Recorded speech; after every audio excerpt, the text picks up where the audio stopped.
She intentionally positioned him for failure in the presence of the entire class. However, the room's perception of her was significantly altered when he resolved a challenge that even graduate students encountered. The large lecture hall at the University of Michigan was a hive of subdued chatter as students settled into their seats, flipped through pages of worn-out notebooks, and unlocked their laptops. In Professor Linda Cartwright's advanced calculus class, which is renowned for its rigor and Cartwright's brutal teaching manner, it was merely another Tuesday morning. She was a woman who exuded authority from the moment she entered a room.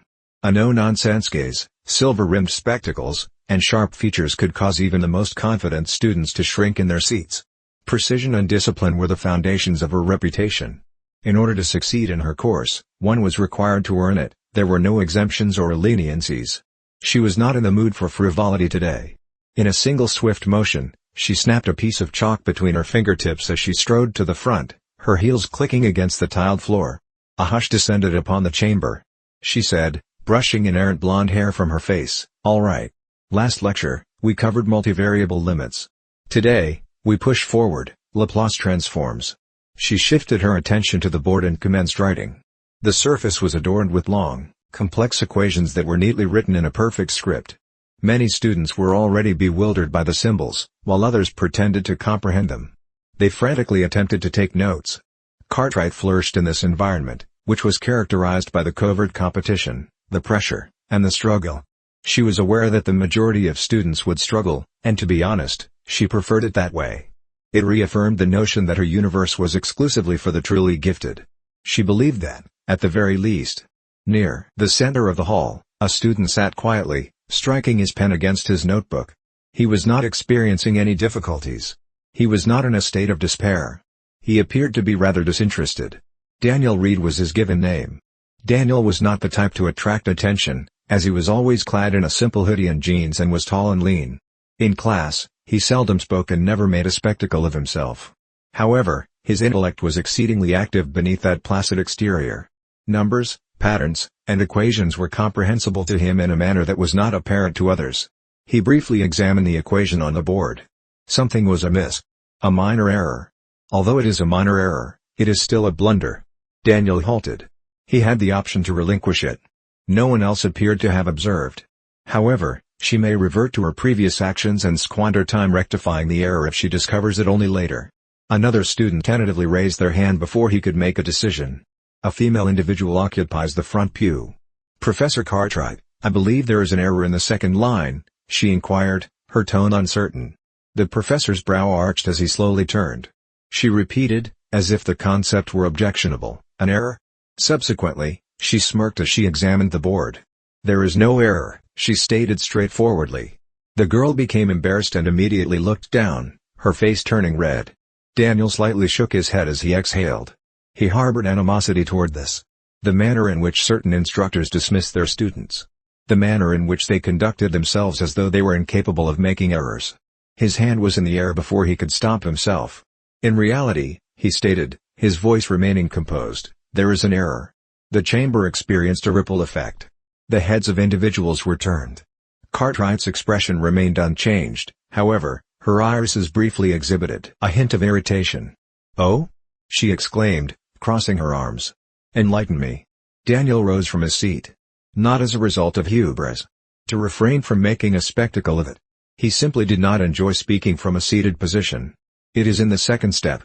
You apply the transformation to the incorrect term," he clarified, pointing to the board. "The coefficient doesn't carry over that way. If you solve it using your method, the final answer doesn't match the expected result." Silence. Cartwright's mandible tensioned.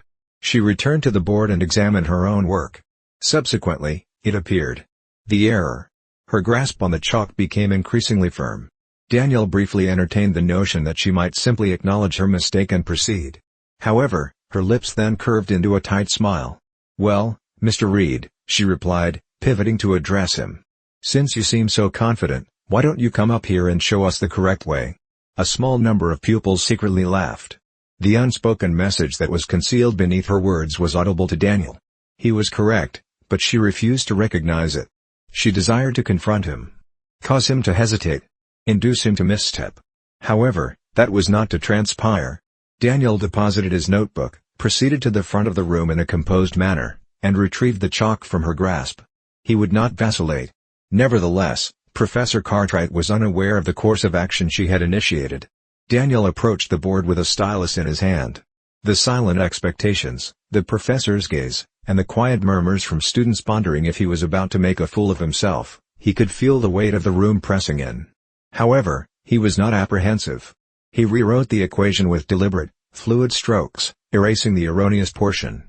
He was not as meticulous in his penmanship as Cartwright, but this was inconsequential.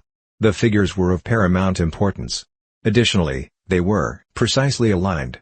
As he labored, he conversed in a casual, even tone. The mistake was in how the transform was applied. You carried the coefficient outside too early, which changed the integral limits.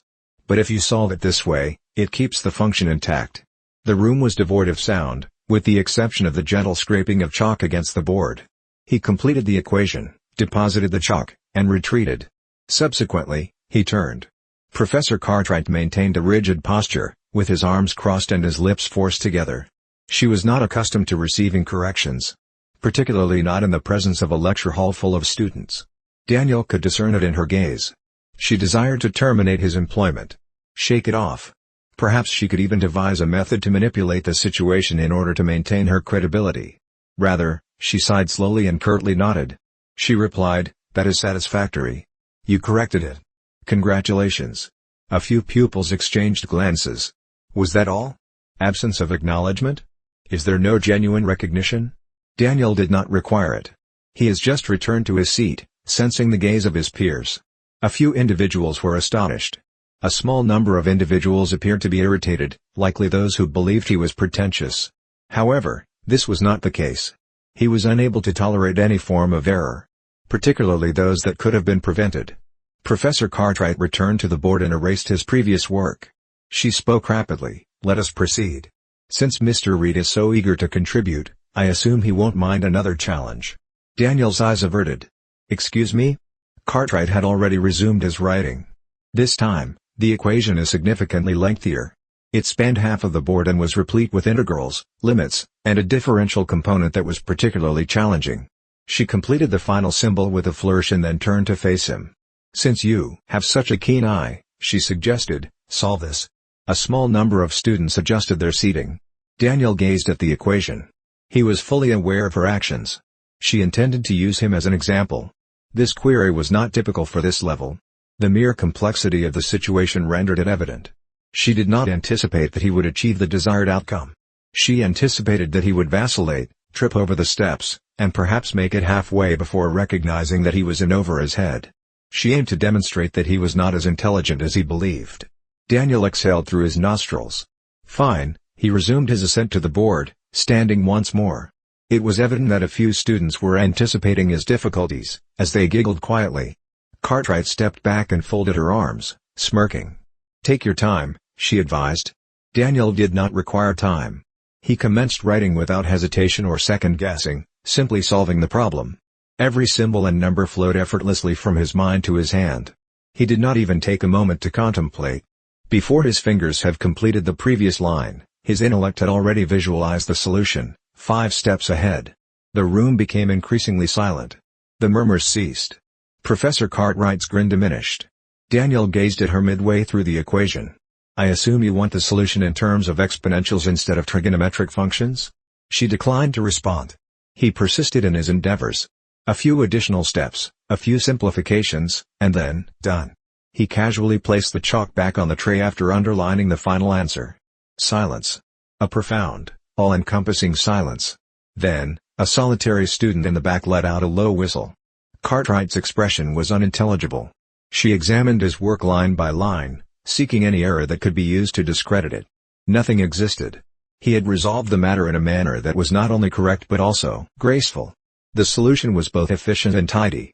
A small number of students began to murmur. A small number of individuals leaned forward, evidently acknowledging the recent occurrence. Daniel crossed his arms. He was not beaming. He was not exulting. He was just waiting. In the end, Professor Cartwright spoke, her voice becoming more strained than it had been previously. "Lucky guess." Daniel was not the target of a few students' whispered laughter.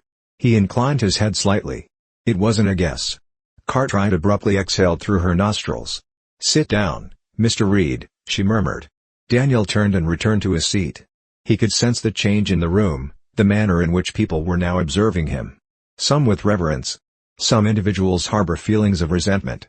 In addition, Professor Cartwright is the only individual who has something entirely different. However, she was not yet finished with him. There had been a change in the energy of the chamber. Daniel was able to detect it. No one was gazing at Professor Cartwright in the same manner as they had at the commencement of the class. He had not intended to cause her to feel embarrassed. That was not his objective. However, he was also not inclined to contract in order to alleviate her discomfort. Cartwright returned to the board, but she was now holding the chalk more tightly. She proceeded with the lecture, but her words were devoid of the same level of authority that they typically possessed. Subsequently, she abruptly halted in the middle of her sentence. She returned to the classroom and examined the aisles of students. Her gaze returned to him. "If you are so confident, Mr. Reed," she said, feigning a smile, "how about we increase the stakes?" A small number of students laughed. Others leaned forward, sensing that something was about to happen. Daniel did not respond. "What do you mean?" Cartwright approached her desk and extracted a substantial textbook. She perused the pages until she reached a section that was located at the back of the book, which was significantly more extensive than the material they had previously discussed in class. She rotated the volume to ensure that the class could observe the equations that were densely packed on the page. "This," she stated, referring to a particularly daunting problem, "is from a highly advanced graduate-level course. I would not anticipate that an undergraduate would be able to resolve it." Within the chamber, there was a gentle murmur. "But since you seem to have a natural talent for this, why don't you prove it?" She smiled, but her eyes were abrasive. Daniel exhaled gradually. He was able to observe her actions. This was no longer about mathematics. Her objective was to damage him. This was not an assessment of proficiency. Powerful maneuver. She desired to exceed his capacity. Involve him in a struggle in the presence of all? It is possible that he would pause halfway through, and she would intervene to remind the class of her authority in the room. He had the option to decline. He did not owe her this. However, his decision was predetermined by the manner in which the students were observing him, with some anticipating his retreat. He rose from his seat. The smirk of Cartwright briefly appeared to waver. Daniel proceeded to the front of the chamber. She presented him with the textbook. However, he did not even glance at it. He had already committed the problem to memory. He retrieved the chalk without uttering a word. He was aware of the approach. She had previously employed this tactic, selecting an item that was just beyond the reach of students who were overconfident. However, she had made an error in her calculations. This is the type of issue that Daniel lived for. He initiated the composing process. His movements were deliberate and controlled. There was no doubt that the issue was challenging. However, difficult did not necessarily equate to the murmurs in the room diminished as he labored. The sole sound was the chalk knocking against the board. He did not act hastily. He allowed each phase to unfold organically, transitioning from one equation to the next. Each and every single simplification. Each transformation. All of this was pointing toward the inevitable conclusion. Subsequently, he enclosed the final outcome. He resumed his seat in the classroom. Silence. Unreadable was Cartwright's visage. However, he was aware of her clenched mandible and the rigid manner in which she conducted herself. She had anticipated that this would serve as an act of discipline for him. Rather, he had merely rendered her appear foolish. A student in the rear of the room shook his head and let out a low guffaw. "Yo! What?" Even the students who had previously been skeptical were now gazing at Daniel in a different manner. Cartwright's hand trembled slightly at her side. She was compelled to express herself. She was required to regain control of the chamber. She muttered, "You have neglected to complete a necessary step." Daniel raised his eyebrow. "No. I didn't." Her fingertips curled slightly. "Yes, you did." The work was scanned by Daniel as he returned to the board. He then pointed to a section near the middle without missing a beat. "This step here, where I simplified the partial fraction decomposition. That's what you're talking about?" Cartwright declined to respond. He agreed. "I didn't skip it. I just did the calculation mentally because it was straightforward." The classroom was devoid of any noise. By the second, Cartwright's expression was becoming increasingly tense. Daniel returned his attention to her. "But if you'd like, I can write it out." His manner of articulation was not arrogant. It was not even difficult. There was nothing particularly noteworthy about it. And that exacerbated the situation. He did not intend to harm her reputation. She was inflicting that upon herself. Cartwright exhaled rapidly. No. That won't be necessary. She returned to her desk and placed the textbook on it, exerting more effort than was necessary. The change in the atmosphere was palpable to Daniel. He had recently incited the class to oppose her. However, Cartwright was not about to allow this to conclude at this point. The professor's face was composed as she returned to the class, but her grip on the desk indicated her exasperation. Daniel sat down. However, he was aware that this was not the end. She was contemplating her subsequent course of action, as evidenced by her posture, which was excessively rigid and her mandible clenched. In the interim, the students were still processing the events that had transpired. A few individuals were exchanging glances. Others are murmuring in a low voice. Subsequently, a hand emerged from the second row. "Professor?" A pupil, Brian, who was one of Cartwright's favorites, leaned forward. "If he got it right. Doesn't that mean Daniel just solved a graduate-level problem? Shouldn't that, mean something?" Cartwright's lips were squeezed together in a thin line. Brian was not mistaken. However, admitting that would entail conceding that she had underestimated Daniel. She replied with aplomb, "I never asserted that it was impossible. Only that it would be difficult for an undergraduate." She used a deceptive tone in her speech, as if she was already attempting to rewrite the events that had transpired. Daniel gazed at the desk in front of him, releasing a slow inhalation. He was not seeking validation. He did not require her sanction. However, the class succeeded. They required to observe the events that were transpiring in this location. The hand of an additional pupil was raised. "So, if he got it right, does that mean he should be in a more advanced class?" Cartwright did not respond immediately. Daniel was briefly observed by her. There was an additional quality to her gaze. Eventually, she broke into a smile. "I believe," she stated, her tone becoming more subdued, "that Mr. Reed would benefit from an academic challenge." Several students' spirits were heightened. Was she truly acknowledging his abilities? Was she on the brink of proposing a more senior position? Cartwright persisted, as Daniel was not persuaded. "I'd like to invite him to a little competition." The murmurs resumed. Daniel shook his head. "What kind of competition?" Cartwright proceeded to her workstation and extracted a folder. She opened it and examined the documents that were contained within. "There's a university-sponsored mathematics symposium coming up next month. Some of the best students from different schools in the region will be competing. It's a rigorous, high-pressure environment, not just about solving problems, but about doing it under time constraints, with an audience." She raised her head, her gaze fixed on him. "I assume you'd be up for it?" Daniel immediately comprehended her actions. This was actually a setup, not an opportunity. She was no longer solely evaluating his mathematical abilities, she was also evaluating his capacity to manage stress, in order to determine whether he could perform effectively outside of a classroom setting. His classmates would not be the only ones to witness his failure. Professors, graduate students, and some of the most accomplished individuals in the field would witness it. The room's weight was palpable to him. His response was eagerly anticipated by the public. It would appear that he was not as capable as he appeared if he were to back down at this time, as if he had been fortunate today. What if he consented? He would be required to prevail. Daniel exhaled and then nodded. "I'm in." Cartwright's smile failed to penetrate her gaze. "Excellent." However, she was not yet finished with him. The information disseminated rapidly. Students were already discussing the matter in the corridors by the time Daniel exited the lecture hall. A few individuals nodded in his direction with a newfound sense of admiration. He was observed by others in the same manner as an athlete who is about to participate in a championship game. With curiosity and anticipation, they waited to see if he would live up to the expectations. Daniel was inattentive. He had more significant matters to attend to. The symposium was scheduled to take place in 4 weeks. This meant that he had only 4 weeks to prepare for a competition that required months, and in some cases, years, of training. He was seated in the campus library that evening, surrounded by textbooks, notebooks containing calculations, and a half-empty coffee cup that had been left to cool. He had always been fond of mathematics, however, this was an entirely new experience. This was no longer solely about numerical data. This was an intimate matter. "Burning the midnight oil already?" Daniel raised his head to observe Brian standing by his table, his hands buried in his pockets. He shook his head. "Gotta be ready." Brian pulled out a chair and sat across from it, smirking. "Dude, you're already ahead of half the people who compete in these things. Cartwright's just pissed that you embarrassed her. That's the only reason she threw you into this." Daniel reclined in his recliner. "I know."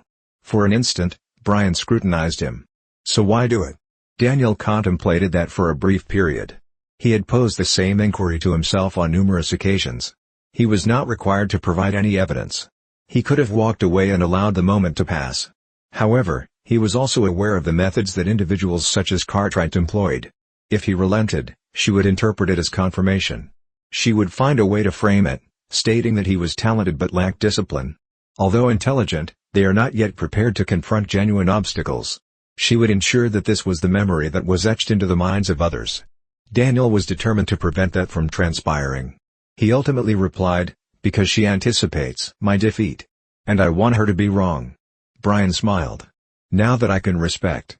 Daniel stood in a large auditorium-style lecture hall at the University of Pennsylvania 4 weeks later, gazing at the panel of judges and the long digital timer displayed above the stage. Competitors were seated in designated seats, with their workstations stocked with pens, scratch paper, and a straightforward directive to resolve the issues more efficiently and accurately than their peers. Professor Cartwright was present in the audience. She had not engaged in conversation with him for an extended period of time prior to this event, no advice, no encouragement. When they arrived, she merely nodded politely, as if she were a mere observer rather than the individual who had thrust him into this situation. Daniel was aware of the reason for her anticipation. She was interested in determining whether he would eventually succumb. The timer commenced. He refrained from doing so. The initial round consisted of mental arithmetic, which involved the resolution of problems without the use of written documentation. Daniel's hands moved without pause, punching numbers into the response system quicker than the proctors could verify them, while some competitors hesitated. The second round involved the theoretical application of concepts, which involved the deconstruction of them into justifications. The natural intuition of the individual in question assumed control at this point. His perception of numbers was not merely numerical. They were structures, rhythms, and patterns that were cumulative. Speed solving comprised the final round. This was the point at which the majority of individuals encountered difficulty. Even the most accomplished pupils may begin to question their abilities due to the pressure they are under. However, Daniel flourished in high-pressure situations. He continued to advance, disregarding the murmuring as his name continued to rise on the leaderboard. Only 2 competitors remained in significant contention by the final round, Daniel and a PhD candidate from MIT. The final issue was displayed on the screen. Brutal was the word. A problem that is intended to test not only knowledge but also endurance, layers of integrals contained within summations. Daniel's pulse returned to a normal rhythm. He exhaled, retrieved his quill, and commenced writing. However, the subsequent events were entirely unexpected. The clock continued to pulse, and the final seconds seemed to linger indefinitely. Daniel's mind raced through the layers of the problem at a pace that surpassed his ability to write, as his fingers grasped the pen. No shortcuts, no miscalculations, every component of the equation had to be flawless. He could hear the indistinct scribbling of his competitor, the MIT PhD candidate who was equally determined, who was seated next to him. They were both striving to be the first to cross the finish line. Daniel's thoughts were unclouded, despite the fact that his pulse was pounding. He observed the pattern, the shortcut that no one else would have ever noticed. That concluded the matter. He simplified formulations in ways that most students would not even consider, as his hand moved more rapidly, slicing through the numbers. It was unnecessary for him to verify the information. He was aware. The definitive response. He placed it in a box and placed his pen on the table. The timer sounded. Daniel's respiration was consistent as he gazed upward. His competitor continued to compose. The chamber was devoid of any sound. Subsequently, one of the assessors rose from his location and proceeded to evaluate both responses. The tension was so thick that it could be sliced with a knife. The judge elevated his microphone after a prolonged pause. The winner of the 2025 University Mathematics Symposium is Daniel Reed. The chamber erupted. There were a few students who applauded. A few individuals let out audible breaths. However, Daniel did not respond immediately. He simply exhaled, allowing the reality of the situation to settle in. He had triumphed, not only over his peers, but also over the expectations that had been imposed upon him. Against the educator who had expressed skepticism. Against the implicit presumptions that had attempted to define him prior to his ability to define himself. In the throng, Professor Cartwright remained immobile. Daniel encountered her gaze for the first time. She seemed uncertain, as if she was re-evaluating all of the information she had previously believed to be true. She was not beaming, nor was she scowling. She made a gradual, nearly imperceptible nod. Daniel did not require an apology. He did not require validation. He had permitted the figures to speak for themselves. Daniel entered the classroom the following morning and occupied his customary seat. Cartwright entered a few minutes later, maintaining his usual level of composure. Nevertheless, this time, her attention was drawn to him by a distinction in her survey of the room. Showing respect, she exhaled. "Before we begin today's lecture," she indicated, "I'd like to acknowledge the results of yesterday's symposium." The room became silent. She continued, her voice even. "Daniel Reed won first place in a competition against some of the most accomplished mathematical minds in the country. That is no small achievement." A small number of students responded by clapping. Daniel received a knowing smirk from Brian. Cartwright returned to the board.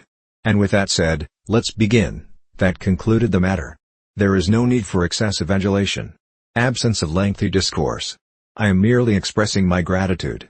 And in some way, that meant more than anything else. Daniel had not been required to demonstrate his worthiness to her. He was required to demonstrate something to himself. Additionally, he had. Because there are instances in which the most effective method of influencing individuals' opinions is not through the use of words. It is through the undisputed truth.